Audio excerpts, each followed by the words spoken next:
नमस्कार। हिंदी साहित्य की दुनिया में आपका फिर से स्वागत है। आज हम करने जा रहे हैं नाना साहब की पुत्री देवी मैना को भस्म कर दिया गया। इसके लेखिका हैं चपला देवी। चपला देवी द्विवेदी युगीन एक सामान्य लेखिका हैं। इनके जीवन तथा रचनाओं के बारे में अधिक तो जानकारी प्राप्त नहीं हो सकती, लेकिन कुछ ही जानकारी इसके बारे में दी गई है। चपला देवी ने स्वतंत्रता आंदोलन काल में कुछ रिपोर्टाज लिखे थे, लेकिन वे हिंदी साहित्य के इतिहास में अपना नाम दर्ज नहीं करा सकी। नाना साहब की पुत्री देवी मैना को भस्म कर दिया गया।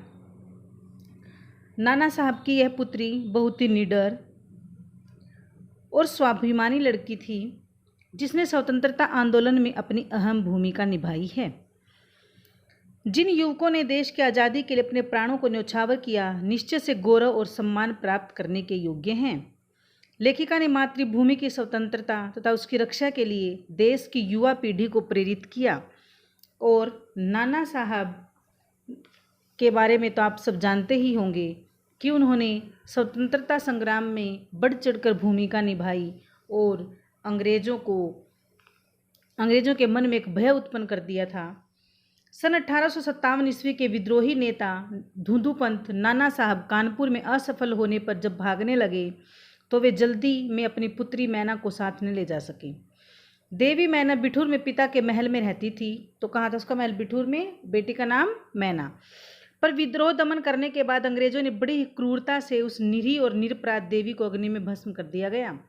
बाद में जब अंग्रेजों को पता चला कि यह नाना साहब की बेटी है, तो उन्होंने उसको बड़ी ही क्रूरतापूर्ण उस बेचारी देवी को अग्नि में, जिसका कोई अपराध नहीं था, अग्नि में भस्म कर दिया गया। उसका रोमांचकारी वर्णन पाषाण हृदय को भी एक बार द्रवीभूत कर देता है।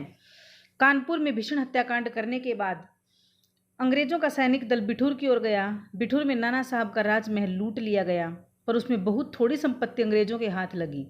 इसके बाद अंग्रेजों ने तोप के गोलों से नाना साहब का महल भस्म करने का निश्चय किया। सैनिक दल ने जब वहां तोपें लगाई, उस समय महल के बरामदे में एक अत्यंत सुंदरी बालिका आकर खड़ी हो गई। उसे देखकर अंग्रेज सेनापति को बड़ा आश्चर्य हुआ, क्योंकि महल लूटने के समय वह बालिका वहां कहीं दिखाई नहीं दी थी। वह सुंदर बालिका थी मैना। उस बालिका ने बरामदे में खड़ी होकर अंग्रेज सेनापति को गोले बरसाने से मना किया। उसका करुणापूर्ण मुख और अल्प वयस देखकर सेनापति को भी उस पर कुछ दया आई।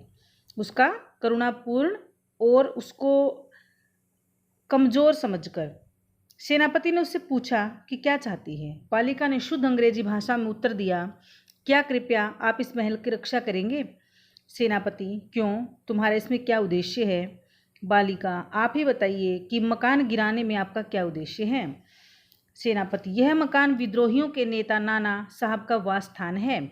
तो अंग्रेज नाना साहब को अपना विद्रोही मानते थे और उन्होंने कहा यह उनके रहने का स्थान है, इसे विध्वंस करने की आज्ञा दी गई है। बालिका, आपके विरुद्ध जिन्होंने शस्त्र उठाए थे वे दोषी हैं, पर इस जड़ पदार्थ मकान ने आपका क्या अपराध किया है? मेरा उद्देश्य इतना ही है कि यह स्थान मुझे बहुत प्रिय है, इसी से मैं प्रार्थना करती हूँ कि इस मकान की रक्षा कीजिए। अर्थात उसने क्या तर्क दिए कि आपके विरुद्ध शस्त्र नाना साहब ने उठाए थे, न कि इस महल ने, इस जड़ पदार्थ महल ने आपका कुछ नहीं बिगाड़ा है, तो कृपया कर आप इस महल की रक्षा कीजिए। और क्यों? क्योंकि यह महल मुझे बहुत प्रिय है, प्यारा है। सेनापति ने दुख प्रकट करते हुए कहा कि कर्तव्य के अनुरोध से मुझे यह मकान गिराना ही होगा। इस पर बालिका ने अपना परिचय बताते हुए कहा कि मैं जानती हूँ आप जनरल हे हैं, आपकी प्यारी कन्या मेरी और मुझ में प्रेम संबंध था। मतलब उसने उसको याद दिलाया कि आपकी बेटी और मैं दोनों सहचरी थी, हम दोनों दोस्त थी। लेकिन सेनापति हे ने कहा कि अंग्रेजों की आज्ञा के अनुसार मुझे यह काम करना ही होगा। जब उसने उसको बेटी की याद दिलाया, उसको बताया कि आप भी हमारे यहाँ आते जाते थे और मुझे भी अपनी पुत्री के समान ही प्यार करते थे, तो वे सब बातें भूल गए। मेरी की मृत्यु से मैं बहुत दुखी हुई। उसकी एक चिट्ठी मेरे पास अब तक है। यह सुनकर सेनापति के होश उड़ गए। उसे बड़ा आश्चर्य हुआ और फिर उसने उस बालिका को भी पहचाना और कहा, अरे यह तो नाना साहब की कन्या मैना है।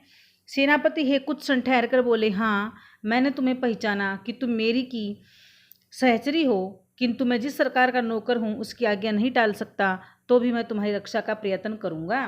मतलब अपने कर्तव्य के साथ साथ तुम्हारी रक्षा करने की कोशिश भी करूँगा। इसी समय प्रधान सेनापति जनरल आउट्रम वहाँ आ पहुँचे। तो वो प्रधान था सेनापति जनरल आउट्रम, अंग्रेज वायसराय। उन्होंने सेनापति हे को गुस्सा करके कहा, नाना का महल अभी तक तोप के गोलों से क्यों नहीं उड़ाया गया।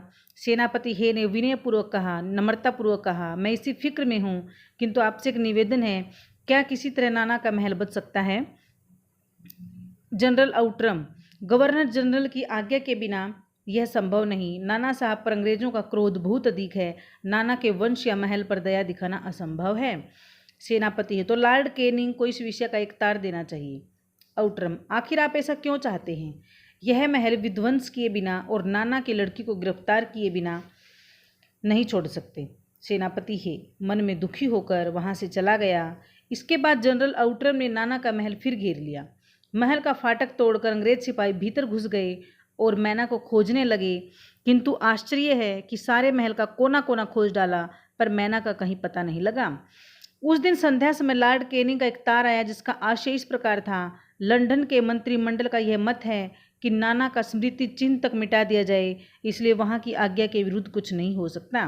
मतलब नाना साहब का नामो निशान यहाँ से मिटा दिया जाए। उसी क्षण क्रूर जनरल आउट्रम की आज्ञा से नाना साहब के सुविशाल राज मंदिर पर तोप के गोले बरसने लगे, अर्थात उस महल को मिट्टी में मिला दिया गया। तोप के गोलों से उस महल को समाप्त कर दिया गया, विध्वंस कर दिया गया उसका। उस समय लंदन के सुप्रसिद्ध टाइम्स पत्र में 6 सितंबर को यह लेख में लिखा गया। लंदन का सुप्रसिद्ध टाइम्स पत्र अखबार का नाम है और तारीख थी 6 सितंबर।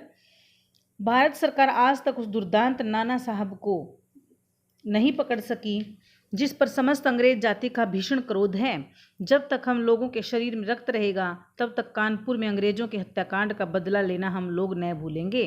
अर्थात अंग्रेजों की इस तरह की जो विचारधारा थी, यह भारतीयों में उत्साह जगाने का काम करती थी। उस दिन पार्लियामेंट की हाउस ऑफ लॉर्ड्स सभा में सर थॉमस हे की एक रिपोर्ट पर बड़ी हंसी हुई, जिसमें सर हे ने नाना की कन्या पर दया दिखाने की बात लिखी थी। हे के लिए निश्चय यह कलंक की बात है, जिस नाना ने अंग्रेज नर नारियों का संहार किया, उसकी कन्या के लिए क्षमा।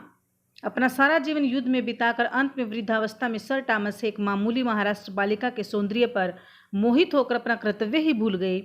हमारे मत से नाना साहब के पुत्र, कन्या तथा अन्य कोई भी संबंधी जहाँ कहीं मिल जाए, उसे मार डाला जाए। नाना की जिस कन्या से सर हे का प्रेमालाप हुआ है, उसको उन्हीं के सामने फांसी पर लटका देना चाहिए। अर्थात कितनी घिनौनी बात उन्होंने कही कि एक पिता समान पुरुष को इस प्रकार से कलंकित किया गया कि एक लड़की के सौंदर्य पर मोहित हो गए।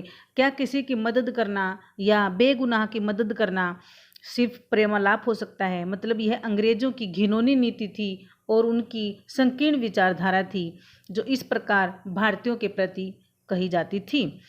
लेखिका पुनः लिखती है कि लंदन से तार मिलते ही प्रधान सेनापति ने 1 घंटे में ही नाना साहब के महल को नष्ट कर दिया। तोप के गोलों से पूरे महल को खंडर बना दिया। उधर लंदन के प्रसिद्ध समाचार पत्र में प्रकाशित हुआ कि इस बात का बड़ा दुख है कि नाना साहब पकड़े नहीं जा सके। इस बात पर सभी अंग्रेज क्रोधित हैं और वे अंग्रेजों से हत्याकांड का बदला लेना चाहते हैं।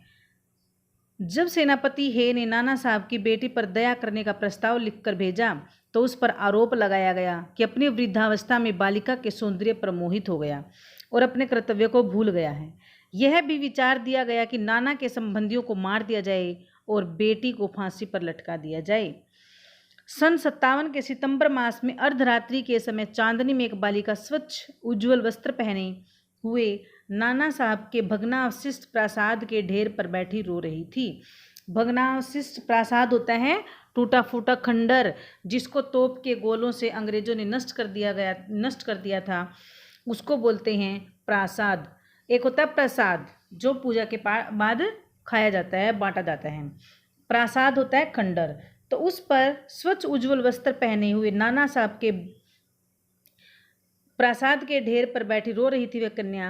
पास ही जनरल आउट्रम की सेना भी ठहरी थी। कुछ सैनिक रात्रि के समय रोने की आवाज़ सुनकर वहां गए। बालिका केवल रो रही थी, सैनिकों के प्रश्न का कोई उत्तर नहीं देती थी। इसके बाद कराल रूपधारी जनरल आउट्रम वहां पहुंचा। बिल्कुल अत्याचारी था वह। उसने तुरंत पहचान कर बोला, ओह, यह नाना की लड़की मैना है। पर वह बालिका किसी और ने देखती थी और ने अपने चारों ओर सैनिकों को देखकर जरा भी डरी। जनरल आउट्रम ने आगे बढ़कर कहा, अंग्रेज सरकार की आज्ञा से मैंने तुम्हें गिरफ्तार किया। मैना उसके मुंह की ओर देखकर आर्त स्वर में बोली, गंभीर स्वर में, बिल्कुल दुख भरे स्वर में बोली, मुझे कुछ समय दीजिए जिससे मैं जी भरकर रो लूं। मतलब अपने टूटे फूटे महल के ढेर पर बैठकर जी भरकर रोना चाहती थी, क्योंकि वह महल उसे बहुत प्रिय था। पर पाषाण हृदय वाले जनरल ने उसकी अंतिम इच्छा भी पूरी नहीं होने दी। इतना पत्थर दिल व्यक्ति था वह, उसके दिल में दया नहीं थी बिल्कुल भी। उसी समय मैना के हाथ में हथकड़ी पड़ी और वह कानपुर के किले में लाकर कैद कर दी गई।